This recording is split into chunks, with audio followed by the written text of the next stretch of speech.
Boa tarde, meus irmãos. Que a bondade do Pai seja presente e abundante sobre a vida do seu povo. Quero convidá-los ao estudo da Palavra de Deus nessa tarde. E o tema do nosso estudo é Desenvolvendo Percepção Espiritual. O tema é este: Desenvolvendo Percepção Espiritual. Eu quero convidá-los à leitura desse texto, que está em Marcos, capítulo 8, a partir do verso 22. Diz assim: Então chegaram a Betsaida, e lhe trouxeram um cego, rogando-lhe que o tocasse. Jesus, tomando o cego pela mão, levou-o para fora da aldeia, e aplicando-lhe saliva aos olhos, e impondo-lhe as mãos, perguntou-lhe: Vês alguma coisa? Este, recobrando a visão, respondeu: Vejo os homens, porque como árvores os vejo andando. Então novamente lhe pôs as mãos nos olhos, e ele, passando a ver claramente, ficou restabelecido, e tudo distinguia de modo perfeito. E mandou Jesus embora para casa, recomendando-lhe: Não entres na aldeia. Meus irmãos, está aqui mais uma narrativa dos muitos milagres que Jesus efetuou. Todos os milagres que Jesus fez, maravilhosos. Jesus é maravilhoso.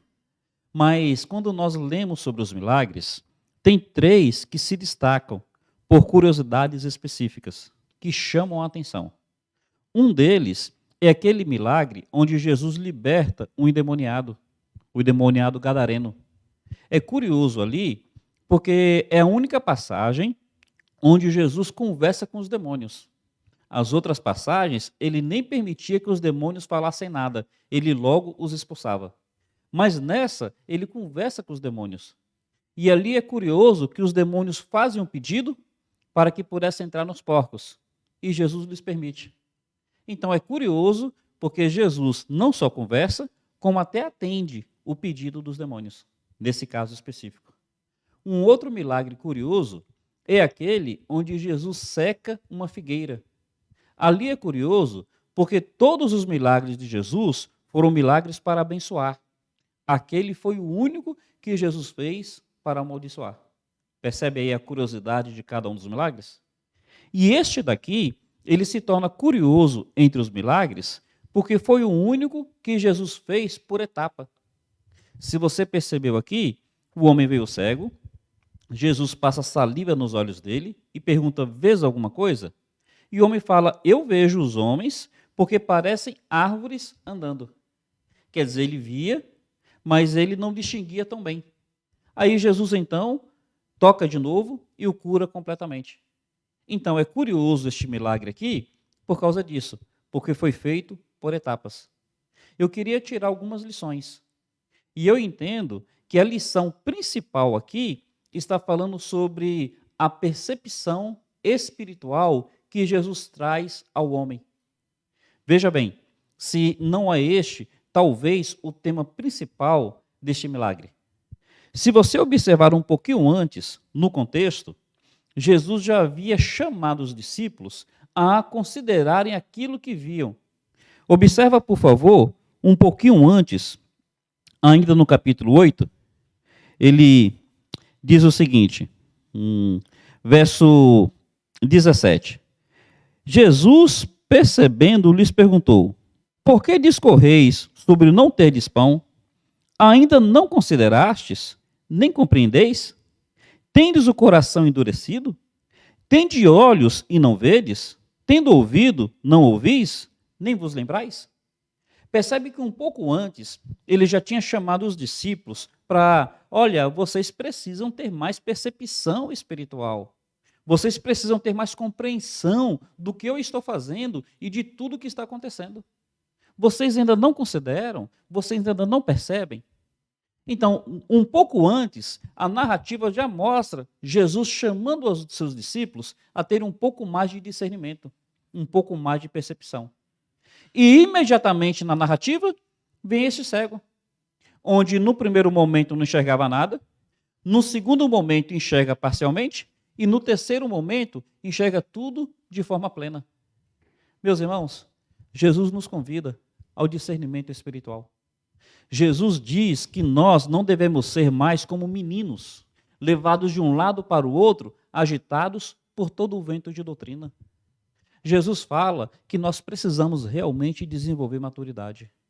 A Bíblia chega a dizer o seguinte: julgai os espíritos para ver se eles realmente são de Deus. Examinai. Até as profecias diz assim: examinai as profecias e retende aquilo que for bom. Percebe que até nisso, meus irmãos, como o povo de Deus é um povo carente de discernimento. Em cada época, de uma maneira específica. Na época das eleições, precisava de discernimento acerca daquele período. Hoje, estamos no período junino, num período de festas de São João, e o povo de Deus precisando de discernimento nessa época. A gente está vendo aí arraiás gospels, forrós gospels, quer dizer, gospels, né? Então, assim, eu vi retiros onde as pessoas saem em retiro, para lá no retiro estarem dançando forró. Meus irmãos, desculpa, a ideia do retiro não é se afastar das coisas do mundo? As pessoas agora estão fazendo retiro para pegar as coisas do mundo e levar para o retiro? O ponto que eu queria que nós pensássemos: discernimento, percepção espiritual. Qual é a ideia? É que o crente se distinga do mundo o máximo possível, ou que o crente pareça com o mundo o máximo possível. Discernimento, meu irmão. O que a Bíblia pede? O que a Bíblia ensina? O que a Bíblia ordena? Que o crente pareça com o mundo o máximo possível, ou que o crente seja diferente do mundo o máximo possível. Veja, eu entendo. Época de frio, vamos comer uma canjica quente? Vamos comer um amendoim cozido? Época de frio, tem esses alimentos aí que são saborosos. Mas toma cuidado, discernimento, percepção. Nós queremos nos assemelhar com o mundo ou sermos diferentes do mundo? Na nossa caminhada com Deus, a gente quer ser guiado pela palavra ou guiado pelo vento da época? Eleição de uma forma, de repente é carnaval de outra forma, de repente é festa junina de outra forma, de repente aí na nossa cidade tem um tal de festival do inverno de outra forma, aí aqueles que moram no Rio, Rock in Rio de outra forma. Discernimento. O que a Bíblia nos ensina? E aqui então, já que a lição principal é que os discípulos aprendam a julgar bem, aprendam a ter discernimento, quais são as lições do texto? No versículo 22, diz assim: chegaram a Betsaida e lhe trouxeram um cego, rogando-lhe que o tocasse. Meus irmãos, em primeiro lugar, nós precisamos entender que o homem sem Cristo está cego. Em primeiro lugar, isso. O homem por si só, ele é cego. Eu, por mim só, eu sou cego. Então, se eu considerar minha caminhada aos meus olhos, cego. Se eu considerar minha caminhada pela minha vontade, cego. Se eu considerar minha caminhada pelo meu discernimento, cego. Eu, sem Cristo, eu não consigo fazer nada. E Jesus foi taxativo em dizer: sem mim, nada podeis fazer. Então, em primeiro lugar, isso. Eu preciso ser conduzido a Cristo. Eu preciso ser levado a Cristo. O homem precisa ser constantemente levado a Cristo. Em primeiro lugar, isso. Com Cristo, desenvolve-se percepção. Sem Cristo, completa cegueira. Meu irmão, meu amigo, é importante, é imprescindível que tenhamos essa compreensão. Cristo é essencial e Cristo por si só é suficiente. Então eles pegam o cego e conduzem a Cristo. E ao conduzir a Cristo, eles fazem um pedido. Eles dizem assim, que o tocasse. Então, Senhor, nós não podemos fazer nada por esse cego, não. O máximo que a gente pode fazer é apresentá-lo ao Senhor. Mas o resto é só o Senhor que pode fazer. Então, Senhor, por favor, toque nesse cego. Meus irmãos, nós precisamos levar as pessoas a Cristo e clamar a Cristo para que toque nessas pessoas. Nós precisamos levar o nosso coração a Cristo e clamar a Cristo para que toque em nosso coração. Nós precisamos realmente buscar Jesus e pedir Jesus para que nos aceite em nossa busca. Meu irmão, é uma coisa muito pessoal, muito particular. Aqui está falando mais do que uma questão circunstancial. Está falando de necessidade. Está falando de fé. Por que que o cego precisava ir a Cristo? Necessidade. Por que que aqueles homens levaram o cego a Cristo? Fé. Então nós precisamos associar fé e necessidade e fé. A necessidade sem a fé faz com que a pessoa viva tão somente necessitada. Mas a fé sem necessidade, olha, talvez nem seja fé, porque não reconhece o quanto que precisa de Jesus. Levando a Jesus, fez o clamor: Senhor, toque. Meu irmão, leva seu coração a Jesus. Leva a sua alma a Jesus. Leva a sua vontade, leve as suas decisões e peça o toque de Jesus. Leve as pessoas a Jesus e peça pelo toque de Jesus. A segunda lição, verso 23. Jesus, tomando o cego pela mão, levou-o para fora da aldeia e, aplicando-lhe saliva aos olhos, impondo-lhe as mãos, perguntou-lhe: vês alguma coisa? Aqui a gente consegue perceber diversos aspectos do agir de Jesus. Primeiro, Jesus vai além. Eles pediram apenas que Jesus tocasse. Só que Jesus, ele vai além. Ele não apenas toca, ele pega o cego e o conduz. Ele pega o cego e o guia. Meus irmãos, em primeiro lugar, lembremos disso. Jesus sempre irá além. Levaram uma mulher em flagrante pecado, em flagrante adultério a Jesus. E eles perguntaram a Jesus o que Jesus faria. Jesus, ele não apenas impediu que aqueles homens condenassem e apedrejassem a mulher. Jesus não apenas se colocou numa posição de também não condená-la e nem apedrejá-la. Jesus foi além e Jesus dizia assim: eu não te condeno, vá e não peques mais. Jesus vai além. Levaram um paralítico a Jesus para que Jesus curasse a paralisia. E Jesus foi além. Jesus disse: filho, perdoados te são os teus pecados. Lembra disso? Quando nós levamos cegos a Jesus, quando nós clamamos a Jesus, podemos ter essa expectativa, essa percepção: Jesus vai além. Quando nós realmente queremos entregar a nossa vontade a Jesus, quando nós realmente queremos entregar o nosso coração a Jesus, tenhamos essa certeza: Jesus vai além. Meu irmão, é por isso que eu não devo me conformar com este mundo. Esse mundo é limitado. Esse mundo consegue, no máximo, oferecer uma satisfação temporária à minha carne, ao meu eu. Mas Jesus vai além. Jesus preenche por completo a minha alma e preenche para sempre. Ele falou: quem vem a mim, como diz as Escrituras, do seu interior fluirão rios. Rios para essa vida e para a eternidade. E no que Jesus vai além, o que ele faz? Ele guia o cego. Jesus está dizendo o seguinte: olha, até hoje você viveu sem rumo. Até hoje você viveu tateando, porque você era cego.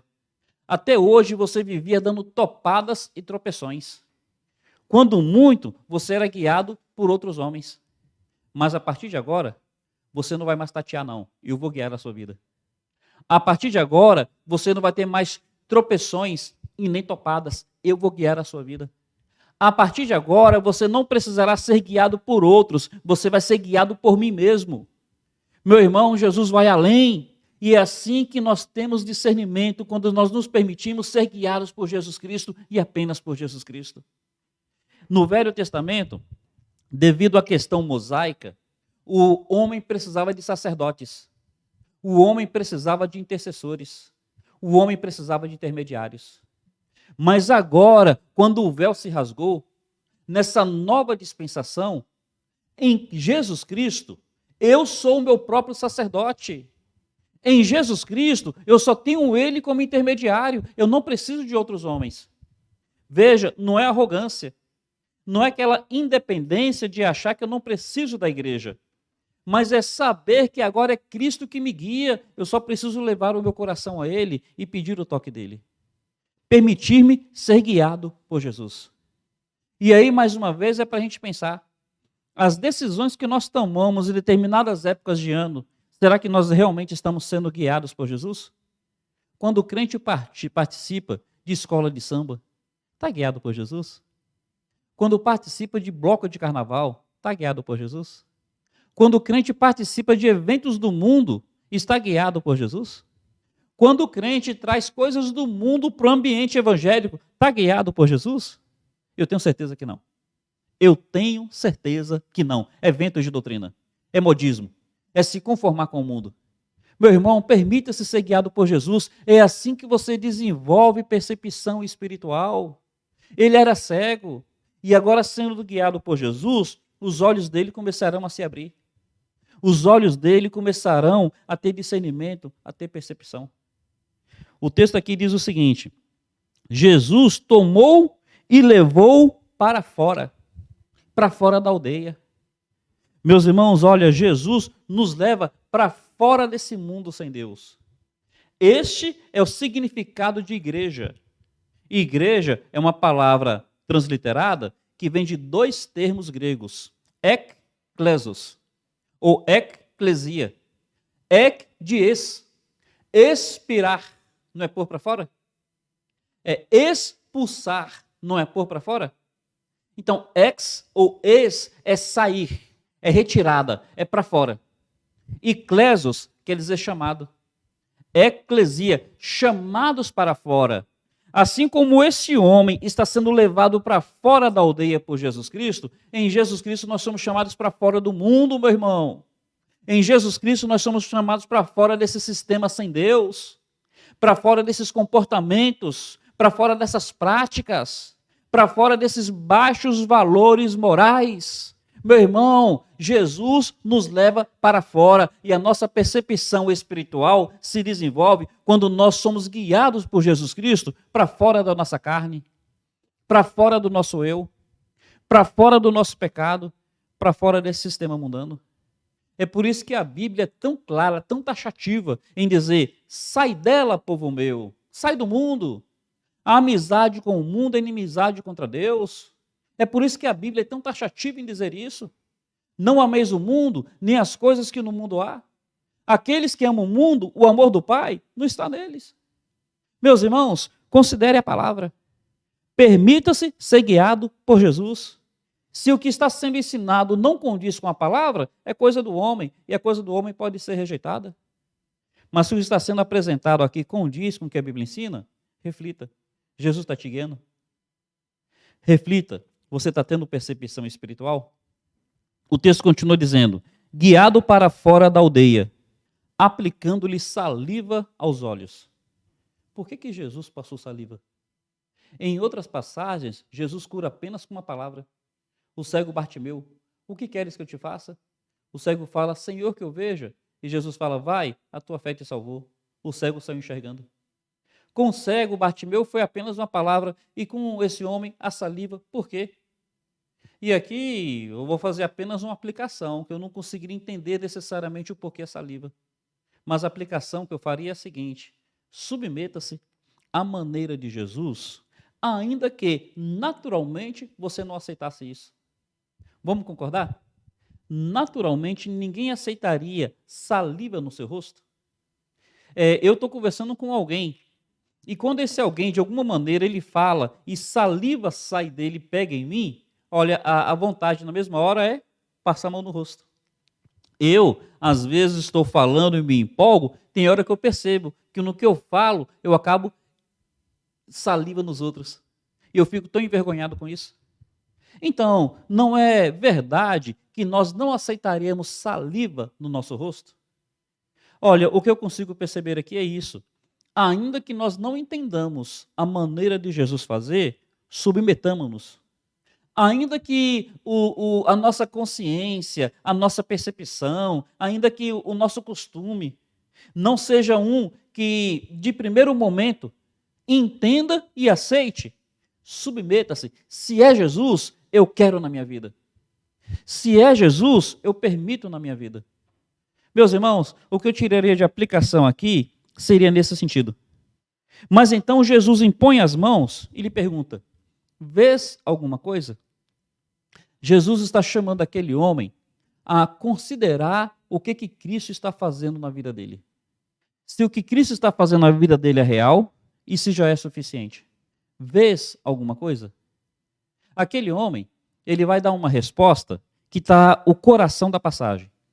Ele diz assim: Senhor, eu vejo os homens, mas eu os vejo como árvores que andam. O que ele está dizendo? Senhor, olha, o que o Senhor está fazendo é maravilhoso. Antes eu não via nada. Agora eu já consigo ver. Eu já consigo distinguir entre o homem e a árvore. Antes eu não sabia nem o que era homem, nem o que era árvore. Agora eu já enxergo. Mas, Senhor, eu quero admitir para o Senhor que eu ainda preciso de mais. Eu quero admitir para o Senhor que a obra ainda não está completa. Porque tem muito mais diferença entre o homem e a árvore do que apenas o movimento.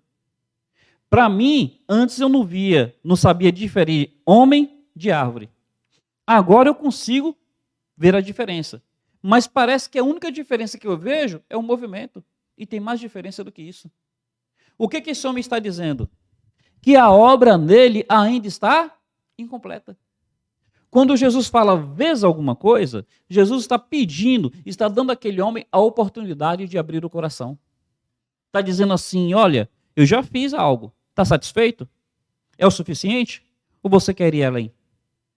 Meu irmão, aquele homem, ao dizer isso, ele está ao mesmo tempo admitindo que algo aconteceu, mas também está dizendo que ele precisa que algo mais aconteça. É aqui que vem o discernimento. Por um lado, ele já discernia, mas por outro, ele não discernia completamente. Eu quero te falar que realmente é assim que é com todos nós, cada um numa área específica. É assim que é com todos nós, cada um em determinadas situações. Tem uma passagem no Velho Testamento que fala, se eu não me engano é em Oséias, que Judá ou Efraim é como se fosse um pão não virado. Qual era a ideia? Pegava-se o pão, colocava no forno. Aí o fogo assava por baixo. Aí precisava virar o pão para que a parte de cima, agora virada, também venha a ficar assada. Aí o profeta fala que Efraim era como um pão não virado. Por baixo estava assado, mas por cima continuava cru. Meus irmãos, em alguns sentidos, sou salvo, eu sou salvo, louvado seja o Pai. Mas eu ainda não sou como Cristo é, o pão ainda não está virado.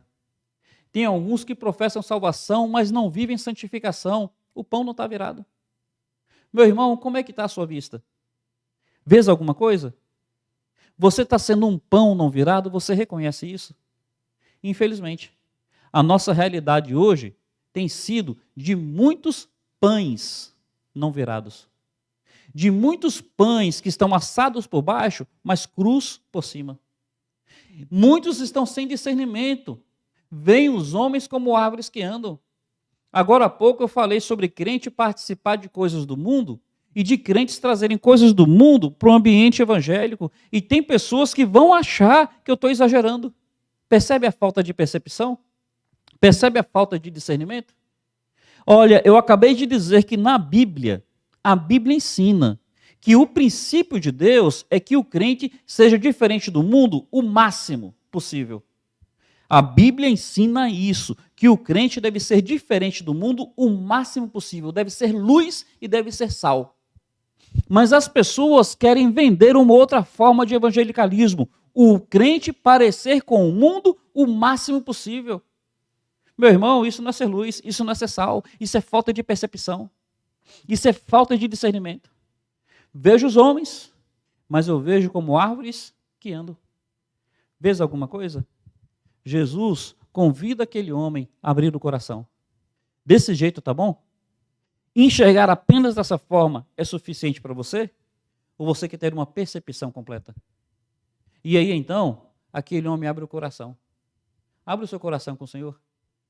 Por que Jesus faz essa obra por etapa? Jesus faz essa obra por etapa para ilustrar a necessidade que nós temos de uma obra completa em nossa vida.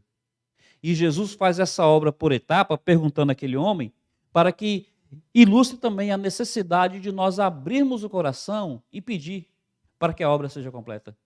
Admitir que ainda tem algo a ser feito. E pedir para que isso que falta a ser feito seja completo. Então diz assim, verso 25. Novamente lhe pôs as mãos nos olhos e ele passando a ver claramente, ficou restabelecido e tudo distinguia de modo perfeito. Percebe os 3 momentos? No primeiro não enxergava nada. No segundo enxergava parcialmente. Nesse terceiro, enxerga de forma completa. Meus irmãos, nós precisamos buscar isso. Discernimento. Eu penso comigo o seguinte, que tem 2 riscos que todo crente tem e que ele precisa evitar. O risco de ser legalista. O risco de ser mundano. São 2 riscos. O risco de ser legalista e o risco de ser mundano. Às vezes eu fico olhando para mim e me perguntando, será que eu sou legalista? E eu procuro, realmente, diante do Senhor, tomar cuidado. Mas olha, será que às vezes, no medo de ser legalista, não tem muito crente sendo mundano? Distingue tudo de forma perfeita. Ver a obra completa. Meu irmão, será que não está tendo muita amizade com o mundo aí não? Será que não está tendo muita parceria com o mundo? A Bíblia fala que Ló, ele vivia desconfortável em Sodoma. Ele afligia a sua alma, pelo que via e pelo que ele ouvia. Será que a gente não está muito confortável no mundo, não? Que o Senhor me livre de legalismo, mas também que o Senhor me livre de ser um crente mundano. Caminhando aqui para o final. Verso 24. Mandou Jesus embora para casa, recomendando-lhe, não entres na aldeia. Qual é a lição final que a gente poderia tirar em termos de aplicação? A partir do momento que Jesus fez uma obra completa na sua vida, o seu ambiente é outro. O seu caminho é outro. Ora, voltar na aldeia para quê? Se ele não precisa mais de guia. Voltar para a aldeia para quê? Se ele não precisa mais de esmola. Meu irmão, para pensar nisso. A partir do momento que Jesus faz uma obra completa, a vida é transformada. Começa a haver mudança. Os ambientes são outros, as amizades são outras, os passos são outros e o caminho é outro. A passagem aqui nos traz esse milagre curioso. E para mim, parece que a lição principal é desenvolver percepção espiritual. Um pouco antes, Jesus havia repreendido os discípulos. Como não compreendeis? Como não considerastes? Vocês têm olhos e não veem? Vocês têm ouvidos e não ouvem? Meus irmãos, Jesus então, imediatamente, tem esse evento de milagre. Vejo os homens, mas vejo como árvores que andam. Percebe? Uma percepção parcial. Aí Jesus faz a obra completa. Eu clamo ao Senhor, Deus, faz essa obra completa na minha vida. E se essa palavra de alguma maneira te pareceu dura, por misericórdia, por graça, coloque-se diante do Senhor. Deus, será que eu não preciso ter mais percepção? Eu peço isso para a minha vida e que o Senhor tenha misericórdia de nós. Um carinhoso abraço, muito obrigado pela sua atenção.